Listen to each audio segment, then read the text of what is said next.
Great morning to you. It's your girl Key. This video follows on from yesterday's video about the 3 ways you screw yourself over and sell yourself short, and was inspired by my video about why you can't say no to the dude in the dead-end relationship.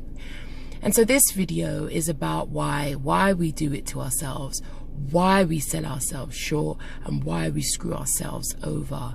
And the reason I'm doing this is because so many of us are struggling out there, and when we stay in these types of relationships, it's only a matter of time before we become depressed or anxious, and by the time we get to our doctors, they're going to be very quick to offer us medication. And if you're fortunate enough to get referred to talking therapies, well, that can take a number of months. And so in the meantime, you may well be isolated, you may well be struggling, and that makes things very difficult. You may even decide that you're not going to talk to your friends about it anymore because you feel like a fool. And so ultimately you'll be struggling and battling on your own. And so this video is for anyone out there who's going through their heart dilemmas, and you need a little bit of help, you need a bit of guidance. And if that speaks to you, please share the video with someone, or get them to follow me, get them to inbox me with video requests, because I can make a video easy peasy as I'm driving to my office. Like, I've got lyrics all day long, I've got insights all day long. I'm an experienced qualified psychotherapist, so I know what I'm talking about. And so one of the reasons why you sell yourself short and screw yourself over, why you stay in a dead-end relationship, is because you hope that that individual will change. You hope he will change because you at some level believe that if he changed, the hopes, the dreams, the fantasies that you have for your relationship will come to fruition, and that everything will be okay. Then you'll be able to build and grow. And the challenge with that is that takes a lot of energy. People only change because they want to. I recently found myself at the beginning of potentially a relationship. But what I noticed, because it's very important for us to pay attention in the early stages, because that is symbolic. The challenge we have in the early stages is potentially symbolic of the bigger problems we'll have in the relationship, is that I found myself moaning. Generally, I don't tend to moan about things because I think it's a waste of my energy. But for whatever reason, I caught myself in this kind of behavior, which is not fruitful. I don't find it the best use of my energy to moan at somebody, because at a level I know that people change because they want to. However, I paid a close attention to that, and it means that when I'm moaning at someone, I'm campaigning for them to change. I want them to change something about their behavior. That isn't good for me. If I find myself moaning at someone, that is really not good for me. And so I took that as a very important sign, because if I'm moaning at someone, it means I want them to change. And actually, that means that, one, I'm not in control of that, because people change because they want to change. People change because whatever they're doing has become uncomfortable enough that they're now motivated to do something about it. It's a little bit like when you have a pebble in your shoe. Like, sometimes you can leave it, but if it hurts, we're going to take the action to remove the stone, because it's inconvenient and it hurts and we can't do it anymore. And that's how I feel change is. Like, people change because they want to. So one of the reasons why you stay in that relationship is because you want the person to change. This leads to the second point.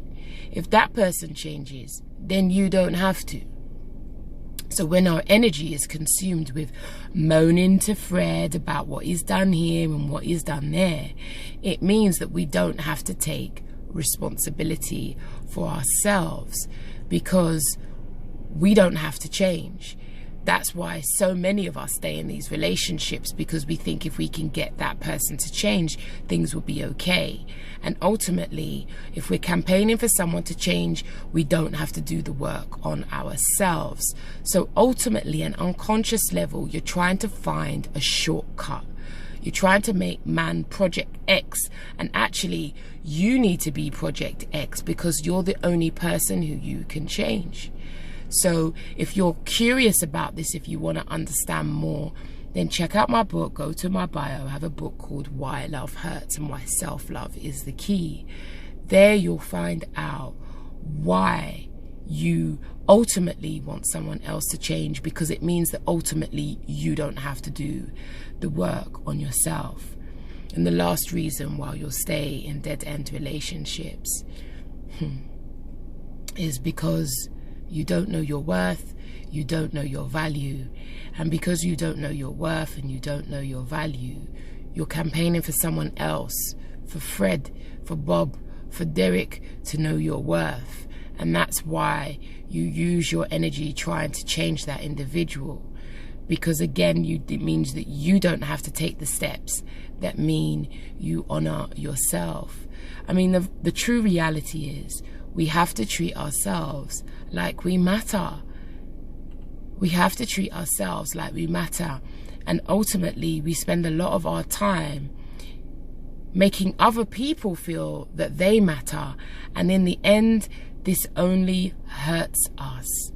This month is all about self-acceptance at Key for Change. And self-acceptance is more than me. Like, you know, I spoke about the melisma that I have and my acceptance of it. Not, I mean, I like it, but I accept it. And self-acceptance means that you can learn to accept situations as they are, but ultimately you have to accept your part in that situation. Otherwise, you'll think that you're a victim and you'll think that things are happening to you. Things aren't happening to you. You are co-creating the situation. Every time you pick up your phone, you answer the call, you send a text message, you are co-creating the situation. Ultimately, you are co-creating your own pain, you are co-creating your own suffering. And while that might seem really particularly annoying, it also means that you can co-create your own healing, you can co-create change by making different choices. And you, ultimately, I've been listening to a lot of Jordan Peterson talks about how important it is to treat yourself like you matter. Do you treat yourself like you matter? Because if we were working together, what I'm going to get you to be looking at is your behavior. So we're often really good at talking it big, like, I'm this, that, the other, I value myself. But fundamentally, if you're working with Key, what we're going to do is we're going to look at your behavior. Because that's where I can see the self-sabotage. That's where I'll find the anomalies between what you say and what you do.